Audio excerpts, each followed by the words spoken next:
तो फिर से हाजिर हूँ क्लास 12 फिजिक्स की एक और इम्पोर्टेंट वीडियो लेकर।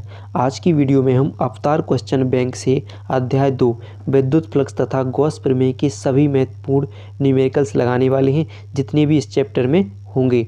इससे पहले हम चैप्टर 1 यानी अध्याय 1 के न्यूमेरिकल्स कर चुके हैं। अगर वो वीडियो नहीं देखी हो आपने तो उसको ज़रूर देख लीजिएगा। और हम इसमें देखेंगे कितने न्यूमेरिकल्स हैं, चलिए देख लेते हैं। उनको आज हम हल करने वाले हैं, ठीक है। तो देखिए टोटल कितने हैं, तो इसमें देख सकते हैं चार न्यूमेरिकल्स हैं। कितने? 4। तो चारों बहुत ही इंपॉर्टेंट हैं, तो इनको हम एक एक करके हल करने वाले हैं, ठीक है। देखिए पहले अध्याय की भी सभी जितने भी थे इस पहले अध्याय में सब न्यूमेरिकल्स को हम हल कर चुके हैं, तो उनको ज़रूर देख लीजिएगा। लेकिन वीडियो को पूरा जरूर देखिएगा क्योंकि जो न्यूमेरिकल्स हैं बहुत ही इंपॉर्टेंट हैं। इन्हीं में से आपके यूपी बोर्ड में फंस जाएगा। यानी जो 2024 के लिए यह न्यूमेरिकल्स बहुत ही इंपॉर्टेंट होंगे। अगर इनको कर लिया तो बस इन्हीं में से आपके पेपर में आने वाले हैं। यानी मॉडल पेपर से ही ज़्यादातर पेपर बनता है, तो इन्हीं में से आपके पेपर में आ सकता है। तो चलिए स्टार्ट करते हैं, लेकिन वीडियो को पूरा जरूर देखिएगा। तो चलिए पहला न्यूमेरिकल देख लेते हैं। तो पहला न्यूमेरिकल हमारा क्या होगा कि विद्युत क्षेत्र ई बराबर क्या है, E I cap plus 4j cap Newton प्रति कूलाम का एक तल के पृष्ठ क्षेत्रफल ए बराबर 10 आई कैप मीटर स्क्वायर से गुजरता है। तो इसका विद्युत फ्लक्स कितना होगा, चलिए देख लेते हैं। तो सबसे पहले हमें देखना होता है कि कोई भी न्यूमेरिकल्स हल करें, सबसे पहले देखो कि आपको उसमें दिया क्या है वो देख लेते हैं, ठीक है। दिया है उसको हल कर लेते हैं। तो देखिए दिया है कि एक विद्युत क्षेत्र कितना दे रहे हैं, ई बराबर कितना दे रहे हैं 3i cap plus 4j cap, ठीक है। दिया हुआ है कितना है, न्यूटन प्रति कूलम, ठीक है। तो देखिए विद्युत क्षेत्र यानी कितना दे रहे हैं कि ए यानी विद्युत क्षेत्र देख सकते कि पृष्ठ क्षेत्रफल कितना है 10i कैप है, ठीक है। 10i कैप मीटर स्क्वायर है, ठीक है। हमें ज्ञात क्या करना है, फ्लक्स यानी विद्युत फ्लक्स फाई ज्ञात करना है। हमें क्या ज्ञात करना है, फाई ज्ञात करना है। तो देखिए एक फॉर्मूला आप पढ़ चुके हो विद्युत फ्लक्स के लिए, क्या होता है कि फाई ई बराबर क्या होता है ई इंटू ए। क्या होता है, फाई ई बराबर ई इंटू ए। जो कि हम हल करते हैं तो फाई ई बराबर क्या होता है, कॉस थीटा होता है। कॉस थीटा का मान तो हम निकाल सकते हैं, लेकिन आपको सिर्फ इतना ध्यान रखना है इसमें कि फाई ई बराबर ई इंटू ए होता है, ठीक है। चलिए लेकिन बहुत शानदार न्यूमेरिकल होते हैं, इनको देखो हल करने का तरीका बहुत सिंपल होता है। तो क्या करें, फाई ई बराबर पहले आप ई का मान लिखिए कितना है 3i cap plus 4j cap into क्या हो जाएगा आपका कितना है 10 क्या है आई कैप है, ठीक है। 10 आई कैप है। साथ में आपको लेकिन क्या करना है, देखो ऐसे होते हैं, पहले इसको हल कर लेते हैं। पहले थोड़ा इस तरीके से समझते हैं कैसे हल करने होते हैं। जैसे यहाँ पर लिखा है आई कैप लिखा है, ठीक है, प्लस जे कैप लिखा है, ठीक है। कोई और भी हो सकते हैं, तो ऐसे होगा। और अगर हमें क्या करना है, आई कैप दूसरे में भी होगा और प्लस जे कैप दूसरे में होगा।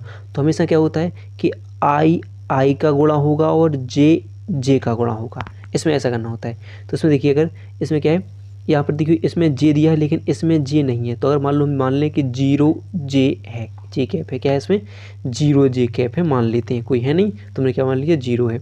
तो 3i का 10i में गुणा होगा तो कितने हो जाएंगे, 30 दाम के कितने हो जाएंगे, 30 हो जाएंगे। कितने हो जाएंगे, 30 हो जाएंगे। और 4 का 0 में गुणा होगा तो क्या हो जाएगा, 0 हो जाएगा। यानी आपका डायरेक्ट आप कह सकते हैं आंसर क्या आएगा कि 30 वोल्ट मीटर आपका आंसर आ जाएगा। क्या आ जाएगा, 30 वोल्ट मीटर आपका विद्युत फ्लक्स निकल कर आ जाएगा। क्लियर है। तो जितनी भी अगर इसमें गुणा करना होता है आई जे और साथ में अगर मान लो के भी दे रहे हूँ तब इसमें भी क्या होगा आपका के होगा। तो के का आई में गुणा, जे का जे में, के का के में। और जो नहीं दिया होगा उसे मान लीजिए आई दिया है, ठीक है, जैसे इसमें दिया था जे दिया है, लेकिन मान लो इसमें के नहीं और दूसरे वाले में आई दिया है, जे दिया है और के दिया है, तो हमें क्या मान लेंगे, यहाँ पर के को मान लेंगे 0 मान लेंगे और लिख देंगे, ठीक है। इस प्रकार हल करनी होती है। तो आपका ये आंसर, पहले क्वेश्चन का ये आंसर आ जाएगा।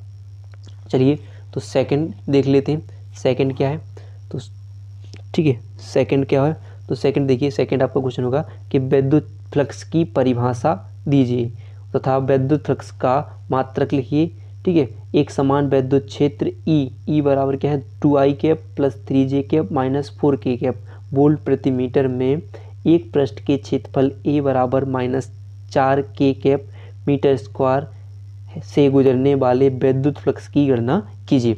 तो देखिए वैद्युत फ्लक्स की परिभाषा तो आपको लिखो कि किसी भी वैद्युत क्षेत्र में स्थित किसी काल्पनिक पृष्ठ के अभिलंबित गुजरने वाली विद्युत बल रेखाओं की संख्या को वैद्युत फ्लक्स कहते हैं। मात्रा की बात करें तो जैसे हमने इसमें कहा कि वोल्ट मीटर या न्यूटन मीटर स्क्वायर प्रति कूलाम उसका मात्रक हो जाता है। लेकिन अभी हमने क्या करना है, न्यूमेरिकल हल करना है। तो क्या क्या दिया है वो देख लेते हैं। तो ई बराबर दे रहे हैं कितना है कि 2i cap plus 3j cap minus कितना है कि माइनस 4k कैप है। ठीक है, वोल्ट प्रति मीटर है। फिर क्या है इसका पृष्ठ क्षेत्रफल यानी ए कितना है आपका, तो माइनस की 4k कैप मीटर स्क्वायर है।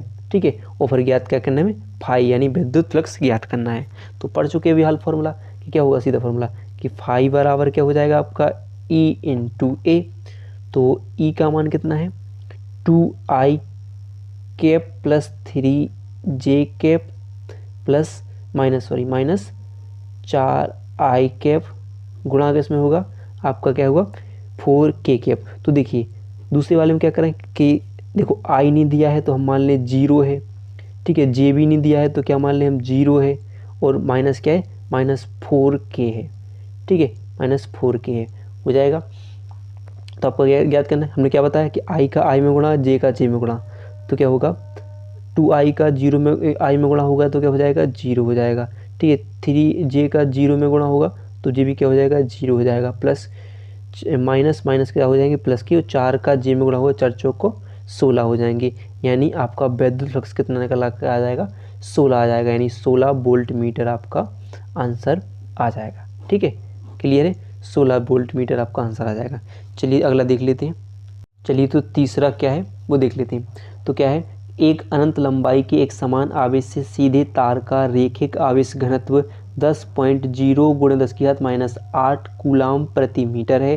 तार से 2 सेमी दूर उत्पन्न वैद्युत क्षेत्र की तीव्रता ज्ञात करना है।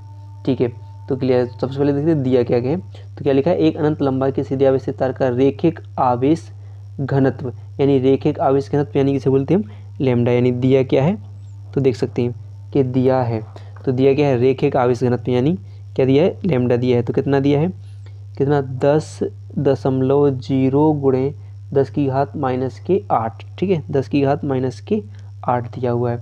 और कूलाम ये लिख लीजिए, कूलाम क्या है मीटर है। ठीक है, कूलाम मीटर है। फिर क्या है, तार से 2 सेंटीमीटर दूरी पर, यानी आर बराबर कितना है 2 सेंटीमीटर है, आर 2 सेंटीमीटर दूरी पर। तो वैद्युत क्षेत्र की तीव्रता ज्ञात करनी है, 2 सेंटीमीटर दूरी पर वैद्युत क्षेत्र की तीव्रता यानी ई निकालना है। ठीक है, ठीक है। तो जब भी एक अनंत लंबाई की एक समान आवेश से तार की बात की जाए तो गॉस की प्रमेय का अनुप्रयोग होता है कि अनंत लंबाई के एक समान आवेश से तार के निकट वैद्युत क्षेत्र की तीव्रता ई बराबर 1/4 पाई एप्सिलॉन नॉट इंटू क्या होता है 2 λ/r हो जाता है, 2 λ/r हो जाए। चूँकि हम पढ़ चुके हैं कि 1/4 पाई एप्सिलॉन नॉट का मान कितना होता है 9 × 10⁻9 होता है। ठीक है, इंटू 2 λ का मान कितना है 10 × 10⁻8/r कितना है 2 सेंटीमीटर। तो 2 से 2 आपका क्या हो जाएगा कैंसिल। लेकिन एक बात और ध्यान रखना कि जो सेंटीमीटर है इसे आप मीटर में बना सकते हो। तो 2 × 10⁻2 से गुणा कर दोगे तो कितना हो जाएगा मीटर, यानी 10⁻2 का मतलब हमने 100 से इसमें भाग दिया तो कितना हो जाएगा 10⁻2। तो आपका क्या आ जाएगा 10 का 9 में गुणा हो जाएगा तो कितना हो जाएगा 90 हो जाएगा कि नहीं 90 हो जाएगा। और यहाँ से देखोगे तो कितने आपके 9 में से 8 चले गए तो कितने बचेंगे, केवल 10 बचेंगे। ठीक है, सॉरी कितने 1 बचेगा। और ये 2 और ऊपर चले जाएंगे तो प्लस के ऊपर जाके प्लस के हो जाएंगे। ठीक है कि नहीं, नीचे माइनस के ऊपर जाने पर क्या हो जाएंगे प्लस के हो जाएंगे। ठीक है, हो जाएगा, सॉरी ये माइनस का नहीं प्लस का बचेगा तो कितने हो जाएंगे 3 घात हो जाएंगे। यानी 90 × 10 की घात कितनी हो जाएंगी 1 और 2 कितनी हो जाएंगी 3 घात। अगर और हल करना चाहो तो 1 पॉइंट और इसमें बढ़ा दो तो यानी 1 0 और 90 का मतलब 1 10 और है तो कितनी हो जाएंगी 9 × 10⁻4 हो जाएंगी। यानी वैद्युत क्षेत्र की तीव्रता का मात्रक न्यूटन प्रति कूलाम इसका मात्रक जरूर लिख दीजिएगा। ठीक है, ये आपका आंसर आ जाएगा। क्लियर है, इतना आपका आंसर यानी वैद्युत क्षेत्र की तीव्रता का आंसर आ जाएगा।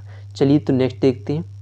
प्रश्न नंबर 4 है, स्थिर वैद्युति में गॉस की प्रमेय लिखकर सिद्ध कीजिए किसी खोखले बेलन के भीतर 17.7 × 10⁻12 कूलाम आवेश है।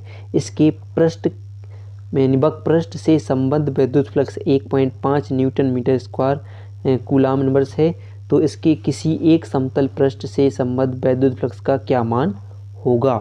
तो देखिए सबसे पहले पूछ के रहे कि स्थिर वैद्युतिकी में गॉस की प्रमेय, तो गॉस की में क्या जानते हैं, किसी बंद पृष्ठ से गुजरने वाला विद्युत फ्लक्स उस पृष्ठ द्वारा परिबद्ध कुल आवेश का 1/ε0 गुना होता है, यानी फाई ई बराबर क्या होता है, Q/ε0 होता है, यानी ये होती है गॉस की प्रमेय हो जाती है। किसी बंद पृष्ठ से गुजरने वाला विद्युत फ्लक्स उस पृष्ठ द्वारा परिबद्ध कुल आवेश का 1/ε0 गुना होता है। ठीक है, तो वही Q/ε0 होता है, हो जाता है। ε0 जानते हो कि निर्वात की विद्युतशीलता होती है। और फिर दे कह रहे हैं कि खोखले विलन की यानी किसी खोखले विलन के भीतर 17.7 × 10⁻12 कूलाम आवेश है, यानी Q कितना दे रहे हैं, Q दिया है, ठीक है, दिया है कितना है 17.7 × 10⁻12 दे रहे हैं। क्लियर है। फिर क्या दे रहे हैं, आवेश इसके बक पृष्ठ से संबद्ध विद्युत फ्लक्स क्या होगा, फाई। ठीक है, तो फाई कितना है 1.5 न्यूटन मीटर स्क्वायर। ठीक है, न्यूटन मीटर स्क्वायर है, न्यूटन मीटर स्क्वायर यानी कितना हो जाएगा, कूलाम। न्यूटन मीटर स्क्वायर प्रति कूलाम भी लिख सकते हो आप। ठीक है, प्रति कूलाम लिख सकते हो। और है तो इसके किसी भी एक पृष्ठ से संबद्ध विद्युत फ्लक्स का मान है, यानी फाई 1 दे रहे हैं और फाई 2 निकालने की बात कर रहे हैं। ठीक है, ऐसी बात होगी। तो देख इसके लिए फॉर्मूला क्या हो जाएगा आपकी, तो फाई 1 निकालने वाला विद्युत फ्लक्स यानी फाई 1 में निकलने वाला विद्युत फ्लक्स क्या होगा, तो फाई 2 बराबर एक फॉर्मूला हो जाएगा 1/2 Q/ε0 इंटू फाई 1 हो जाएगा। चूँकि 1/2 Q का मान हम पढ़ चुके 17.7 × 10⁻12 और ε0 का मान फिक्स होता है 8.85 × 10⁻12 इंटू फाई 1 का मान कितना है -1.5 हो जाएगा कि नहीं। तो आपका अगर आप इसको हल करोगे तो आप इससे 1/2, ठीक है, 8.85 से 17.7 में भाग दोगे तो पूरा का पूरा 2 बार चला जाएगा। कितना बार जाएगा, 2 बार जाएगा। और माइनस कितना बचेगा, कितना बचेगा आपका 1.5 है। ठीक है, 1.5 है। तो आप इससे जब घटाओगे तो कितने से 2 से माइनस करोगे तो आपका कितना बच जाएगा 1/2, यहाँ कितना बच जाएगा 0.5 हो जाएगा नहीं, कि आपको 2 में से 1.5 को माइनस करना है। तो कई लोगों यहाँ से कितने बचेंगे, 10 हो जाएंगे, 10 में से 5 जाएंगे तो 5 बचेंगे। यहाँ पर बचा 1 से जाएगा कितना बचेगा 0, यानी 0.5 आ जाएगा। ठीक है, क्लियर है। तो अब हमें क्या लिखना है कि 1/2 × 0.5। तो आप चाहो तो इसे हल कर सकते हो। ठीक है, तो अगर 2 से आप काटो कितनी बार, 2 से 5 का आधा करो तो कितना हो जाएगा, मतलब 0.5 का, तो 0.25 हो जाएगा। ठीक है, कितना हो जाएगा 0.25, कितना हो जाएगा 0.25 न्यूटन मीटर स्क्वायर प्रति कूलाम आपका आंसर आ जाएगा। ठीक है, भाग दे लेना, कट जाएंगे, यानी पॉइंट हटाओगे तो आपका मतलब ऐसे नीचे खुद भाग दे लो। आप देखो कि 0.5/2 मान लेते हैं, पॉइंट हटाओ, नीचे क्या जाएगा 20, और 20 से आप क्या करो, इसमें 5 में भाग देना है, तो 1 पॉइंट लगाओगे, 1 0 बढ़ाओगे। ठीक है, तो 20 से कम 20 दूनी 40 हो जाएंगे नहीं, कितने बचेंगे 10 बचेंगे। ठीक है, फिर वही 1 पॉइंट और 20 पन 100 हो जाएंगे नहीं, तो ऐसे 0.25 आपका आंसर आ जाएगा। क्लियर है। तो ये हो गए आपके सेकेंड चैप्टर विद्युत फ्लक्स तथा गॉस प्रमेय की सभी इंपॉर्टेंट न्यूमेरिकल। अब देखेंगे अगली वीडियो में थर्ड चैप्टर स्थिर विद्युत विभव तथा धारिता वाले के। ठीक है, तो अगर वीडियो पसंद आई हो तो वीडियो को लाइक और चैनल को सब्सक्राइब करना ना भूलिएगा।